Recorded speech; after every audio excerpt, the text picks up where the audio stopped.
there was any doubt that Governor Gavin Newsom was running for president in 2028.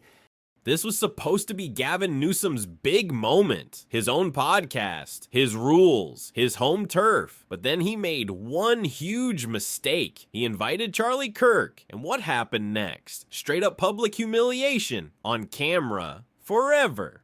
It appeared to go away this week with the first edition of his new podcast. This is Gavin Newsom.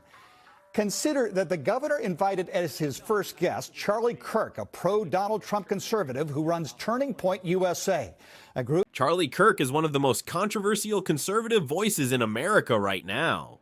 Kirk became famous for calling out what he sees as woke culture, leftist hypocrisy, and political censorship. His message: America's values are under attack and young people are being brainwashed. Do you support black-only dormitories? Sure. You do? Okay. That's resegregation. You realize that? No, I think if black people want to do that, we should allow them to, because they have to face. Well, then, would you support white-only dormitories? No. Why?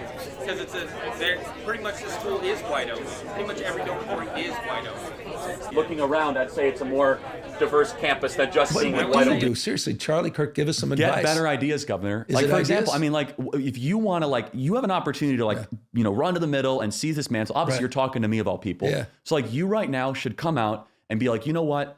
The young man who's about to win the state championship in the long jump in female sports, that shouldn't happen. You as the governor should Newsom thought he could out-talk Kirk, thought he could look like the reasonable guy, but Kirk came loaded. And when the topic of trans athletes came up, Newsom folded. But would you do something like that? Would you say no men in female sports? Well, I think it's an issue of fairness. I completely agree with you on that.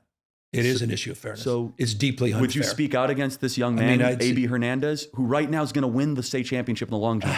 I can see you wrestling with it. No, I'm not wrestling. I'm not wrestling with the fairness issue. I totally agree with you. By the way, as someone with 4 kids, I think and got two daughters, right? 2 daughters. And I have a daughter too. And a wife that went, God forbid, to Stanford and played on the junior national soccer team, and a guy who got into college only because I was left-handed and could throw a baseball a little bit or hit the ball for a little bit.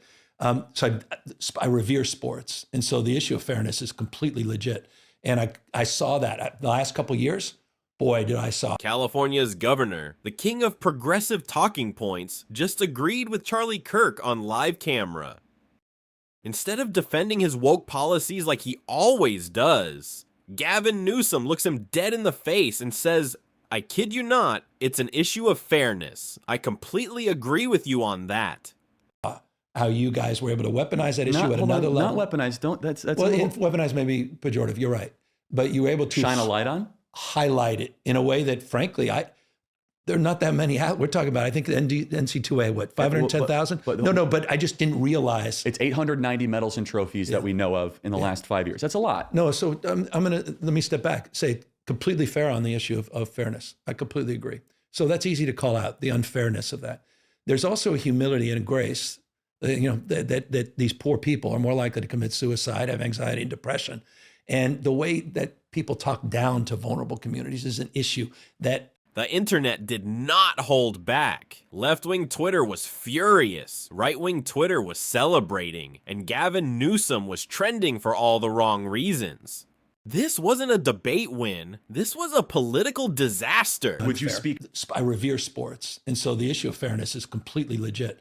Among those condemning those comments, Assemblymember Christopher Ward. He's the chairman of the California Legislative LGBTQ Caucus, who said he was profoundly sickened and frustrated by the governor's comments. The Assemblyman joins us from Sacramento by video link. Assemblyman, thanks for taking the time. Listen, Thank you for having me. You've had a couple of days to think about this. Has your view of the governor's comments changed at all? No, and having to rewatch that again right now, it just brought back that memory of waking up on Thursday morning and realizing that he had made this statement. Certainly, this is something coming from somebody who's been a strong ally of our community, and we think deeply understands the injustices and the challenges that transgender youth are experiencing every single day. And to make these kinds of comments is only going to further disrupt the issue and the ability for us to be able to find common ground and really find acceptance within a broader community, which is something that we've been trying for a generation. Right. So I can assume that it must be frustrating for you and your caucus. The New York Times poll last month says 80% of Americans agree with what the governor said. The trans athletes should not be competing in women's sports. And according to that poll, a whopping 67% of Democrats are also opposed. Do you expect that to change? Do you think that like same-sex marriage over time, the public will embrace this? I think, and we saw, whether or not LGBT members can be teachers back in the 1970s with the Briggs Initiative. That also was a very close election that, of course, now it's been, over a generation or more, widely improved in the public's acceptance of that question. Rude that it is. This right here is why people don't trust politicians. They say one thing, then fold the second they're challenged. Gavin Newsom just showed America exactly who he really is, and it wasn't pretty. What do you think? Did Newsom get exposed, or was this all strategy? Drop your thoughts below, and if you love watching...